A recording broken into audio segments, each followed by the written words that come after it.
Alors Denis Latou, champion du monde 95, on va le rappeler, et médaillé de bronze olympique en 92. C'est le début de l'aventure avec Daniel Costantini, bien sûr. Et on va passer 1 heure ensemble parce que RMC, évidemment, bouscule ses programmes pour vous faire vivre cette demi-finale des experts demain face à l'Espagne. C'est à 19h. Contrairement à TF1. Du match. Contrairement à TF1, on va en parler d'ailleurs. Tiens, si tu veux, même on peut démarrer par ça. Comment ça se fait ça ? Alors TF1 a acheté demi-finale et finale, enfin a racheté exactement les droits de télévision pour les demi-finales et finales du championnat du monde de handball, mais la demi-finale étant à 19h en semaine, pas question de faire une croix sur le journal de 20h, et donc ce sera sur TMC. Alors TMC, tout le monde peut la voir, c'est la TNT gratuite, hein. Magnifique. Mais malgré tout, ça n'a rien à voir avec l'exposition de TF1. Ouais, c'est quand même beaucoup moins exposé quand même. C'est quand même... c'est vrai que l'horaire par rapport au journal de TF1 c'est un peu compréhensible, mais quand même c'est quand même dur pour le hand, quoi, parce que c'était la première fois qu'ils étaient en direct sur TF1. J'espère que la finale ne sera pas s'ils passent contre l'Espagne, j'espère que la finale ne sera pas à la même heure, parce vu que c'est en fin d'après-midi dimanche, ce sera sur TF1, parce que là pour le coup en termes d'audience c'est génial pour eux, parce que c'est génial. Ça fait concurrence à Stade 2, donc c'est parfait, ils sont pile poil dedans. Par contre pour la demi c'est pas intéressant pour TF1 en fait, c'est ça que ça veut dire. La finale est à la même heure ? Comment ? Non, c'est à 17h30. Mais voilà, on ne peut pas déplacer Monsieur Lagaffe pour une demi-finale d'un championnat du monde, donc on n'est encore pas un grand sport. Voilà. Et pour faire plaisir à mon ami Greg Beugnot et Jacques Monclar, nous sommes encore un peu un sport scolaire. Voilà. Ils n'arrêtent pas de nous dire. C'est un cri de gueule, monotone, un peu tranquille, mais c'est un cri de gueule. Vous n'êtes pas un sport scolaire, vous êtes le sport scolaire numéro 1. Ouais, youpi. Il faudrait peut-être qu'on en sorte un jour. Faudrait peut-être qu'on en sorte un jour. Vous auriez pris la gaffe dans l'équipe de France, peut-être que vous seriez passé. On avait déjà Bigard comme handballeur, hein. Je ne sais pas si tu es au courant, mais on a quand même Bigard. Merci Antoine, les visages concentrés, Vincent, c'est un signe. Oh là, c'est un signe terrible. Non, mais bien sûr, t'imagines un entraînement avant une demi-finale, si les mecs sont pas concentrés là, ils le seront jamais. Mais c'est vrai que nous, on est un peu déçus, un peu, oui, quand c'est pas dur, quand t'arrives en demi-finale que c'est pas dur, t'es déçu quand c'est pas dur. Il faut arrêter de dire que c'est pas dur. Ça n'a pas été dur, mais Claude, il a fallu qu'il s'énerve quand même à un moment donné. Non, mais quand c'est pas dur, regarde la femme de Pierrot, elle le dit souvent, quand c'est pas dur, elle s'énerve. C'est moins bien. Elle est souvent déçue, tu vois, donc... mais ce qu'il faut remettre quand même dans le contexte, c'est que, il y a eu l'Argentine qu'on a battue à plat de couture, la Slovénie un peu la même histoire, même s'ils sont un petit peu plus forts que l'Argentine.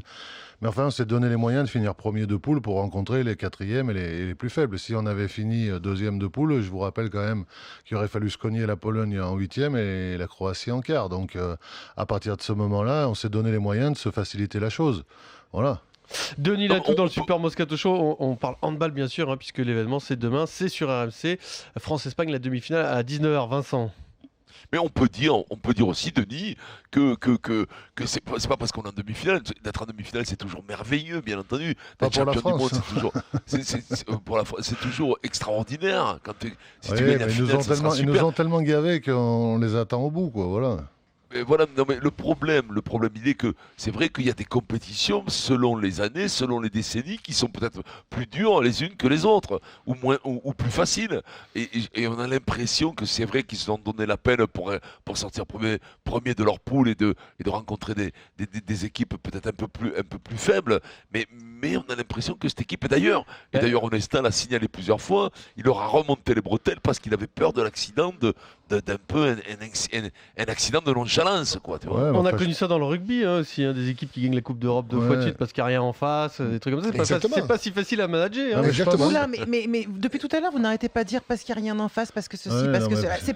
C'est pas parce que l'équipe de France a atteint un niveau depuis quelques saisons qui est très haut que qu'il n'y a rien en face. Et l'Espagne, alors je t'assure que si nous on commence à la sous-estimer tout en disant que l'équipe de France ne va pas la mésestimer, je crois que c'est nous qui faisons cet excès de confiance. Ok, ils font des matchs magnifiques, et tant mieux s'ils sont à ce niveau-là. Par contre, je ne pense pas qu'ils soient démobilisés parce que cette équipe, elle est complètement renouveau. Encore une fois, il y a des anciens, il y a une base, des stables, des gens qui stabilisent tout ça. Et puis, tu as des jeunes comme Valentin Porte, comme Quentin Mahé, qui sont là pour apporter la fraîcheur, mais que les autres vont de toute façon mettre sous l'étouffoir pour qu'ils explosent bien quand il faut. Et je suis persuadée que ça va marcher. J'avais envie de placer le nom de Quentin Mahé parce que ça me fait bien plaisir quand même de voir le minot, là, le fils de l'autre, 20 ans après. Voilà, 20 ans, aujourd'hui, 20 ans, 30 ans, 20 ans. C'est là où ça fait mal. Tu te rends compte, 20 ans après le titre mondial de c'est là où on nous dit, putain, c'en est connu. Quand même, mais oui, mais 20 ans après le titre mondial de son père, être peut-être sur le point, dès son arrivée comme ça en équipe de France senior, de remporter un titre mondial, je suis persuadé que ce gamin-là, il ne sera pas à se dire, oh, les Espagnols, c'est facile, c'est impossible. Non, mais c'est pas impossible. Est-ce que l'Espagne et la France, c'est vraiment les deux meilleures équipes?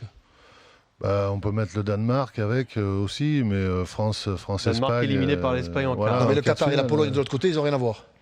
Qui? Le Qatar et la Pologne, la demi-finale. Non, c'est pas le Qatar, c'est les Barbarians. Ouais, c'est ça, c'est les Barbarians. Gaillac, tu voulais dire, Bernard. Gaillac. Qatar, il y a 3 Qataris, il y en a 2 sur le banc, 2 en tribune, c'est bon. De toute façon, Bernard, là pour l'instant, on s'en fout, puisque là c'est la finale entre l'Espagne et la France. Donc les autres, ils avaient qu'à être là. Non, mais tout le monde a dit c'est la finale, c'est beau, mais celui qui va gagner. Mais le quart de finale d'Espagne, Danemark-Espagne, c'était aussi digne d'une finale. Hein, voilà. Donc après, ils se sont rencontrés avant. Non, ce que je voudrais simplement dire, et je vais me mouiller un petit peu, c'est je pense que la différence, parce qu'intrinsèquement les deux équipes sont à peu près au même niveau, et la différence pour moi peut se faire dans le but où Thierry Omeyer a un avantage sur les 2 gardiens de but espagnols, Ombrados qui joue au Paris Saint-Germain, qui est parti à Szeged en Hongrie, et De La Vargas qui était à Toulouse l'année passée. Dans le jeu, ça se vaut. Dans le jeu, et intrinsèquement, même sur la longueur du banc, ça se vaut. Il n'y a pas midi à 14h, il n'y a pas une pièce à mettre. C'est à peu près du même niveau, et même du même niveau, on ne va pas dire à peu près. Et la différence, elle peut se faire sur Omeyer. Alors, comme on dit jamais 203, espérons qu'il fasse un match exceptionnel. Parce qu'il y a ça aussi.